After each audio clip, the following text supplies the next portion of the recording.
Bitcoin क्या है, कैसे काम करता है, इसको कैसे खरीदें, कैसे इस्तेमाल करें, इसकी कीमत कैसे बढ़ती है। ये ऐसे सवाल हैं जो मार्केट में आने वाला हर नया बंदा करता है। आजकल मार्केट में काफी नए बंदे आ रहे हैं, तो इस पर फिर से बात करने की जरूरत भी बढ़ती जा रही है। तो आए आज फिर बिटकॉइन को जानने की कोशिश करते हैं। वेलकम टू क्रिप्टो बाबा, मैं हूं Ali Rehan. Let's dive deep.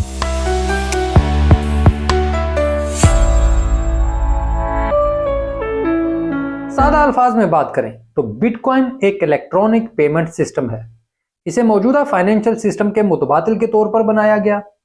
मौजूदा फाइनेंशियल सिस्टम को बैंक्स कंट्रोल करते हैं। इन बैंकों के जरिए पैसे को सेंट्रलाइज्ड अंदाज में कंट्रोल किया जाता है। अब बैंकों के जरिए लेन देन करने वालों के पास उन पर भरोसा करने के अलावा कोई ऑप्शन भी नहीं होता। 2007 का फाइनेंशियल क्राइसिस भी मौजूदा फाइनेंशियल सिस्टम की सेंट्रलाइजेशन की वजह से आया था, और इसके जवाब में सतोशी नाकामोटो ने बिटकॉइन डिजाइन किया, एक ऐसा मालियाती निजाम जहां कोई मरकजी कंट्रोल ना हो। अब सतोशी नाकामोटो कौन है, यह अब तक एक सवाल है जिसका कोई जवाब नहीं मिला। इस बंदे को आज तक कोई भी नहीं ढूंढ सका। खैर, यह थी थोड़ी सी तारीख, और इस थोड़ी सी तारीख से आगे बढ़ते हैं। बिटकॉइन एक ओपन सोर्स सॉफ्टवेयर है, यानी कोई भी इस प्रोग्राम को रन कर सकता है और इस्तेमाल कर सकता है। सादा अल्फाज में यह एक कंप्यूटर प्रोग्राम है जिसको कंप्यूटर पर चलाया जाता है। जब आप बिटकॉइन सॉफ्टवेयर को चलाते हैं तो आप इस प्रोग्राम में काम कर रहे दूसरे सिस्टम से जुड़ जाते हैं, और दूसरे सिस्टम फिर आपके साथ एक फाइल शेयर करना शुरू हो जाते हैं। इस फाइल को ब्लॉकचेन कहते हैं। अब यह ब्लॉकचेन दरअसल ट्रांजैक्शंस की एक लंबी लिस्ट होती है। तो इन्हीं स्टेप्स को दोबारा से दोहराते हैं, यानी स्टेप 1 बिटकॉइन सॉफ्टवेयर रन किया। स्टेप 2 इस सॉफ्टवेयर के जरिए नेटवर्क के दूसरे कंप्यूटर से कांटेक्ट हो गया। और स्टेप 3 नेटवर्क की ट्रांजैक्शन फाइल आपके साथ शेयर होगी जो ब्लॉकचेन है। यहां तक क्लियर हो गया तो आगे बढ़ते हैं। जब कंप्यूटर्स के इस नेटवर्क में नई ट्रांजैक्शन एंटर होती है तो फिर एक कंप्यूटर से दूसरे कंप्यूटर तक यह इंफॉर्मेशन शेयर होती है। ऐसा उस वक्त तक होता है जब तक नेटवर्क पर मौजूद हर कंप्यूटर तक इसकी ट्रांजैक्शन की कॉपी ना पहुंच जाए, और अंदाजन कोई 10 मिनट में नेटवर्क पर मौजूद कोई नोड अपने पास पहुंचने वाली ट्रांजैक्शन को ब्लॉकचेन पर दर्ज करती है और फिर सबके साथ शेयर करती है। अब नोड क्या है, इसको फिलहाल नेटवर्क पर मौजूद कंप्यूटर सिस्टम समझे, इसके ऊपर डिटेल से फिर बात करेंगे। तो इन स्टेप्स को दोबारा देखते हैं। स्टेप 1 नेटवर्क में नई ट्रांजैक्शन का आना। स्टेप 2 नेटवर्क में मौजूद तमाम कंप्यूटर तक इस ट्रांजैक्शन की इंफॉर्मेशन का पहुंचना। स्टेप 3 किसी एक नोड का इस ट्रांजैक्शन को फाइल में दर्ज करना, यानी ब्लॉकचेन पर। और स्टेप 4 ब्लॉकचेन या फाइल पर मौजूद अपडेट्स नेटवर्क के तमाम लोगों के साथ शेयर होगी, यानी हर सिस्टम के पास इस इंफॉर्मेशन पहुंच जाएगी। अब नेटवर्क की इस शेयरिंग की वजह से हर जगह पर 2 जमा 2 4 होगा, कहीं पर भी 2 जमा 2 22 नहीं होगा। इसीलिए यह मैथमेटिकल मिरेकल है, यानी डिसेंट्रलाइजेशन के जरिए ट्रांजैक्शन सिस्टम में दर्ज हो जाती है। इसी तरह बिटकॉइन प्रोग्राम मुख्तलिफ कंप्यूटर्स का एक बहुत बड़ा नेटवर्क बन जाता है जो एक दूसरे से कम्युनिकेट करते हैं, ब्लॉकचेन को अपडेट करते हैं और इस पर नई ट्रांजैक्शंस को दर्ज करते हैं। अब इस सारे अमल के जरिए बिटकॉइन करता क्या है?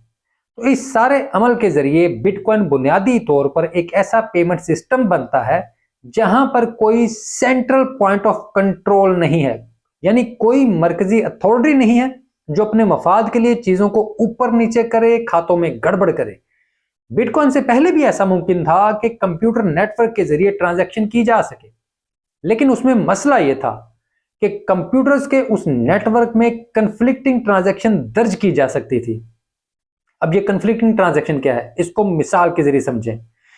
एक ही डिजिटल कॉइन के लिए 2 अलग अलग ट्रांजैक्शन क्रिएट करना और फिर उनको नेटवर्क पर दर्ज कर देना, इस मसले को डबल स्पेंड कहा जाता है, यानी एक कॉइन 2 बार 2 अलग जगह दर्ज हो गया। उम्मीद है आप इस पॉइंट पर कंफ्यूज हो गए होंगे। चलें इसको थोड़ा आसान करने की कोशिश करते हैं।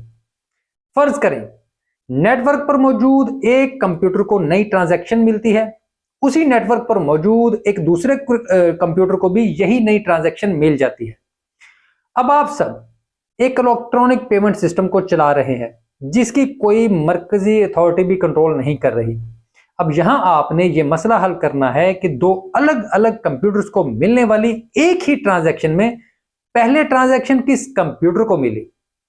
अब जब सब कंप्यूटर अलग अलग इंडिपेंडेंटली काम कर रहे हो तो ऐसे में यह तय करना और भी मुश्किल हो जाता है। तो यहां पर बुनियादी सवाल आता है, कौन फैसला करेगा कि पहले ट्रांजैक्शन किस तक पहुंची है। बिटकॉइन इस मसले को ऐसे हल करता है कि वो तमाम नोड्स को अपने तक आने वाली ट्रांजैक्शन 10 मिनट तक खुद के पास रखने का पाबंद करता है। यानी जो ट्रांजैक्शन एंटर हो रही है या जो ट्रांजैक्शन मिल रही है, इसको नोड ब्लॉकचेन में दर्ज करने से पहले अपनी मेमोरी में 10 मिनट तक रखेगा और फिर 10 मिनट के वक्फे के बाद तमाम नोड्स में से कोई भी एक नोड अपनी मेमोरी में मौजूद ट्रांजैक्शन को ब्लॉकचेन में शामिल कर देगा। अब ये अपडेट फाइल नेटवर्क पर मौजूद तमाम कंप्यूटर्स के साथ शेयर होगी। नोड्स इस अपडेट फाइल में मौजूद ट्रांजैक्शन को करेक्ट ट्रांजैक्शन के तौर पर कबूल करेंगे और इससे कन्फ्लिक्टिंग ट्रांजैक्शन को अपनी मेमोरी से रिमूव कर देंगे। इस तरह तमाम नोड्स शेयर्ड फाइल का सेम वर्जन अपडेट करेंगे और किसी भी फाइल में डबल स्पेंड का इम्कान नहीं होगा। ब्लॉकचेन में ट्रांजैक्शन रिकॉर्ड करने के इस अमल को माइनिंग कहते हैं और यह भी पूरे नेटवर्क पर एक तरह का कंपटीशन होता है जिसको कोई कंट्रोल नहीं करता।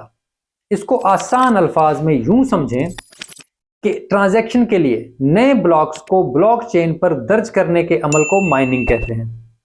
इसमें सबसे पहले हर नोड खुद तक आने वाली ताजा तरीन ट्रांजैक्शन को अपने मेमोरी पूल में महफूज रखती है। इसको कंप्यूटर एक आरजी किस्म की मेमोरी समझ लें। इसके बाद कोई भी नोड अपने इस मेमोरी पूल से ट्रांजैक्शन को माइन करके ब्लॉकचेन पर दर्ज करने की फिर कोशिश करती है और इस काम को पूरा करने के लिए, इस मकसद को पूरा करने के लिए नोड अपने मेमोरी पूल से ट्रांजैक्शन को एक अलग कंटेनर में ले जाती है जिसको ब्लॉक कहते हैं और फिर ये नोड अपनी प्रोसेसिंग पावर को इस्तेमाल करते हुए इस ब्लॉक की ट्रांजैक्शन को ब्लॉकचेन पर दर्ज करती है। तो खैर ये काफी गंभीर सी बातें हो गई हैं, लेकिन बिटकॉइन के ऊपर ये थी आज की मुख्तसर सी वीडियो।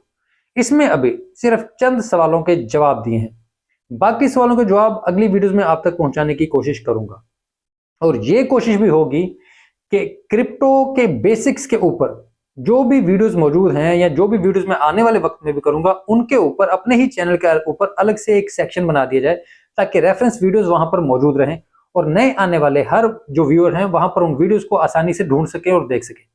उम्मीद करता हूं आपको ये वीडियो अच्छी लगी होगी। अगर ऐसे है तो वीडियो को लाइक जरूर कीजिएगा, कमेंट में अपनी राय से भी आगाह कीजिएगा ताकि इस सिलसिले को मैं आगे बढ़ाऊं और आगे भी लेकर चलता रहूं। इसके अलावा मुझसे राब्ता करने के लिए एक्स भी मौजूद है और एरिना भी मौजूद है। एक्स नहीं चल रहा होता उसके लिए मैं माजरत रहा हूँ। एरिना जो है वो चल रहा होता है लेकिन वहां पर भी मेरी एक्टिविटी उतनी ज्यादा हाइपर एक्टिव नहीं रहती, लेकिन फिर भी वहां पर दिन में एक आध बार चक्कर लग जाता है। और खैर एक काम जो आपने करना है कि चैनल की घंटी लाजमी दबा दें ताकि जैसे ही वीडियो अपलोड हो आप तक नोटिफिकेशन आ जाए, क्योंकि मेरी तरफ से वीडियो की पाबंदी कई दफा नहीं हो पाती। और अगर चैनल अब तक सब्सक्राइब नहीं किया तो ये मेहरबानी भी कर दें। बहुत शुक्रिया।